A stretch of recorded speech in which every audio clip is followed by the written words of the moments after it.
Morocco के भूकंप में मरने वालों की संख्या 2000 के पार पहुंच गई है। मोरक्को के गृह मंत्रालय ने दावा किया है कि लगभग 1500 लोग घायल भी हैं। मीडिया रिपोर्ट्स के मुताबिक भूकंप का केंद्र मराकेश शहर से 70 किलोमीटर की दूरी पर था।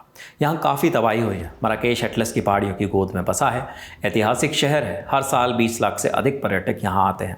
फिलहाल मराकेश में मलबा और लाचारी पसरी है। लोग घरों से बाहर रात बिताने को मजबूर हैं। मोरक्को में स्थित भारतीय एम्बेसी ने एक हेल्पलाइन नंबर जारी किया है। अगर मोरक्को में रहने वाले किसी भारतीय को मदद की ज़रूरत पड़ती है तो वे यह हेल्पलाइन नंबर +212 661 297 491 पर संपर्क कर सकते हैं। इसके साथ ही एम्बेसी ने यह भी कहा है कि अब तक किसी भी भारतीय के हताहत होने की कोई जानकारी नहीं मिली है। सबसे ज़्यादा मौत अल हाउस प्रांत में हुई है। कच्चे मकानों वाले पहाड़ी इलाकों में रेस्क्यू टीम को पहुंचने में टाइम लग रहा है, इसलिए असली नुकसान का पता चलने में अभी वक्त लग सकता है। मोरक्को में पिछले सबसे खतरनाक भूकंप 1960 में आया था। उसमें लगभग 12,000 लोग मारे गए थे। अब आपको भूकंप की ताज़ा अपडेट्स बता देते हैं। भूकंप के झटके राजधानी रबात, कैसाब्लांका समेत कई बड़े शहरों में महसूस किए गए। आफ्टर शॉक्स बार बार आ रहे हैं, इसके चलते लोगों में दहशत बनी हुई है। मोरक्को के किंग मोहम्मद VI ने 3 दिनों के राष्ट्रीय शोक का ऐलान किया है। अल्जीरिया और मोरक्को के संबंधों में तनाव रहा है, मगर उसने मानवीय मदद लेकर मोरक्को आने वाले प्लेन्स के लिए अपनी हवाई सीमा खोल दी है। America, Israel, France, Spain, Italy ने मदद की पहल की है। प्रधानमंत्री नरेंद्र मोदी ने भी मोरक्को के साथ खड़े रहने का वादा किया है। अब आपको मोरक्को की कहानी भी बता देते हैं। अफ्रीका महाद्वीप में उत्तर की तरफ बढ़ने पर अंतिम कोने पर जो ज़मीन दिखती है वही मोरक्को है, एकदम स्पेन को छूता हुआ।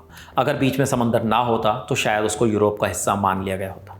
मोरक्को पश्चिम और उत्तर में 2 समुद्रों से घिरा है, अटलांटिक सागर और भूमध्य सागर। पूरब की तरफ अल्जीरिया है, उसके साथ दुश्मनी का लंबा इतिहास है। फिर दक्षिण में पड़ता है वेस्टर्न सहारा। 1975 से पहले तक यह स्पेन की कॉलोनी था। फिर मोरक्को ने इस पर कब्जा कर लिया। वेस्टर्न सहारा का 80% हिस्सा मोरक्को के पास है। अमेरिका ने इस कब्जे को मान्यता दे रखी है। बाकी हिस्से में सहरावी लोग रहते हैं। सहरावी कबीले सदियों से उत्तरी सहारा में रहते आए हैं। वे वेस्टर्न सहारा को अपने पुरखों की ज़मीन मानते हैं। उन्होंने मोरक्को के साथ सशस्त्र संघर्ष भी किया, लेकिन वो जीत नहीं पाए। फिर अल्जीरिया की मदद से सहरावी अरब डेमोक्रेटिक रिपब्लिक की स्थापना की। SADR को लगभग 45 देशों की मान्यता मिली हुई है। इसको लेकर भी मोरक्को और अल्जीरिया आपस में झगड़ते रहते हैं। अफ्रीका महाद्वीप में होने के बावजूद मोरक्को अपने पड़ोसियों से थोड़ा अलग है। इतिहास में इस हिस्से पर अलग अलग संस्कृतियों का दखल रहा है। इसका असर आज भी दिखता है। इसके अलावा मोरक्को के कुछ और फैक्ट्स भी जान लीजिए। मोरक्को का आधिकारिक नाम किंगडम ऑफ मोरक्को है। यहाँ की आबादी लगभग 3 करोड़ 80 लाख है। मोरक्को की 99% आबादी इस्लाम की सुन्नी धारा का पालन करती है। 0.1% से भी कम शिया हैं। बाकी में ईसाई, यहूदी और बाकी धर्मों के लोग हैं।